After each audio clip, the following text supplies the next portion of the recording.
আসসালামু আলাইকুম। নিশ্চয়ই সবাই ভালো আছেন। আলহামদুলিল্লাহ আমিও ভালো আছি। আজকে আমি বলবো ভাই বোনের মধ্যে রেষারেষির কারণ, অর্থাৎ ভাই বোন একজন একজনকে হিংসা করে অথবা ভাই ভাই একটা আরেকটাকে প্রতিদ্বন্দ্বী মনে করে।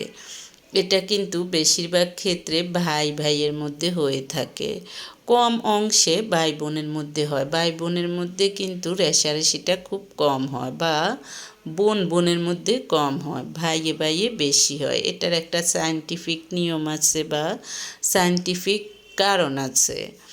আবার সবসময় যে রেষারেষি থাকে তাও নয়। এদের মনে একজনের জন্য আরেকজনের যেরকম হিংসা আছে মনে, আবার মায়াটাও কাজ করে। এটা কেন হয় আজকে আমি সেটা বলবো।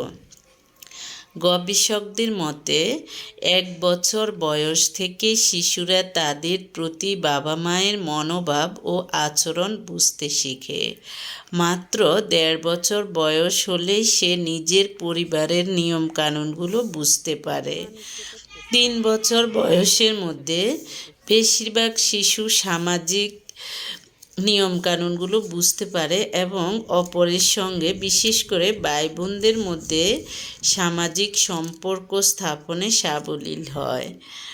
মানসিক বিকাশের পর্যায়ে শিশুর মধ্যে স্বাতন্ত্র্যবোধ তৈরি হয়।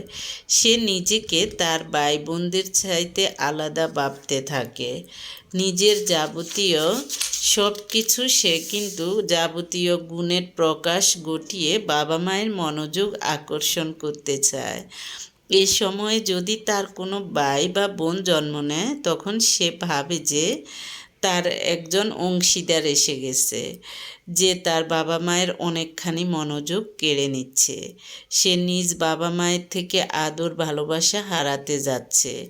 এ সময় সে ছোট ভাই বা বোনকে নিজের প্রতিদ্বন্দ্বী মনে করতে থাকে। দুজনের মধ্যে তখন নানান খুনসুটি লেগেই থাকে। তবে দুই ভাই বোনের মধ্যে সারাক্ষণ যে শুধু বিদ্বেষ বা হিংসা থাকে তা নয়। তাদের মনে একে অপরের প্রতি মায়া ভালোবাসাও বিরাজ করে। একদিকে সে তার প্রতি ভালোবাসা অনুভব করে, আবার তাকে অপছন্দও করে। এই দ্বন্দ্ব থেকে তার নিজেরও নানান সমস্যা তৈরি হয়।